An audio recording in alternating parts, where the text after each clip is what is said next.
This is the third set of notes on cell structure, and this lesson is about the organelles involved in energy conversions.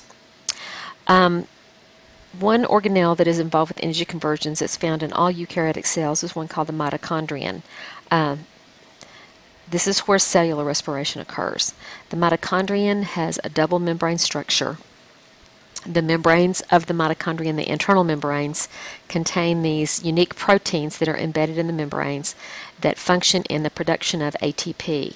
ATP, adenosine triphosphate, is the energy molecule that is used by cells for all cell processes that require energy.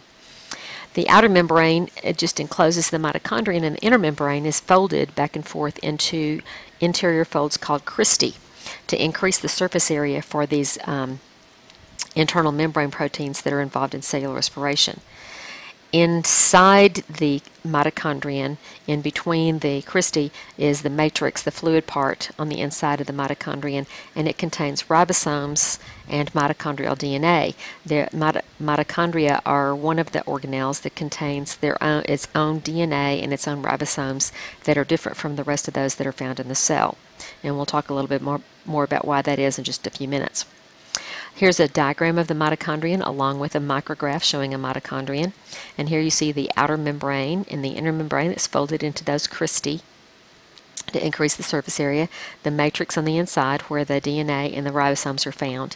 And then there's a space in between the membranes called the intermembrane space. Inter means between, and this is the space in between the membranes that's an important part of the cellular respiration process that we'll talk about in a few weeks. You can see the same structures here, the double membrane, the internal membranes that are folded back and forth in the cristae, and you can see the DNA that's found there inside the matrix cytoplasm that's found inside the mitochondrion. Another organelle that is found in plants is the chloroplasts. Chloroplasts also are involved in energy transformations, and this is important because it converts solar energy into chemical energy that can be used by plants to make food, and then the animals can eat the food that animals and other organisms can eat the food that the plants make.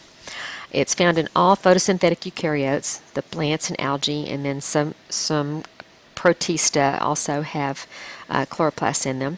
It also has a double membrane structure containing a thick fluid called the stroma. The stroma contains ribosomes and chloroplast DNA. Again, those are different from the cell's DNA and ribosomes found entirely within the chloroplast. There are also interconnected sac-like membranes called thylakoids, and these are stacked into stacks called grana. The thylakoid membranes are where photosynthesis reactions occur. This is where the chlorophyll, the green pigment, is located in the chloroplast. And here we have the structure of the chloroplast. You see also it's a double membrane, an outer membrane and an inner membrane. There's also an intermembrane space here. And then we have these interior membranes called thylakoids that are stacked up into stacks with interconnections there that allow molecules to move back and forth within, and then the jelly-like stroma that's found in between the thylakoids. Here you see a chloroplast of a cell of a plant, a micrograph of a chloroplast, showing you the structure, the stacked thylakoid membranes and the interconnections, the stacks of grana. Now, the prevailing theory about how mitochondria and chloroplasts have their own DNA and ribosomes is that they are inclusions. They were originally independent cells that were included in larger cells. They were engulfed and included in larger cells. Their DNA of the mitochondria and the chloroplast is similar in structure to the DNA of prokaryotes. The ribosomes of mitochondria and chloroplast are similar to the ribosomes of prokaryotes, different from eukaryotes. They reproduce separately from the cell in a similar way to bacterial reproduction by binary fission. And so the prevailing understanding at the present time is that these organisms these organelles were formerly small prokaryotes that began living within larger cells in a symbiotic relationship. This diagram here, this is called the endosymbiotic theory. Endo means inside, and so there was an interior symbiotic relationship that occurred. you can understand if you had an oxygen-using prokaryote that was engulfed by a larger host cell, it might be advantageous to that larger cell to keep that in a little energy-producing machine inside of it rather than digesting it. And so over time this developed into a symbiotic relationship in the mitochondrion. The former oxygen-using prokaryote became an organelle within the larger cell. Some cells also engulfed photosynthetic prokaryotes that eventually became the chloroplast inside those cells.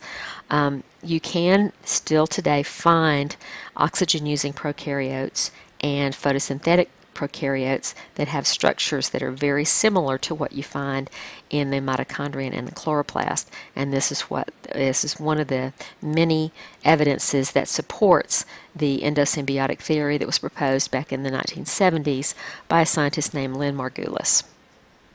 We'll talk more about this in class, but this is a really important idea and part of the evolutionary theory that is the core theme of all biology.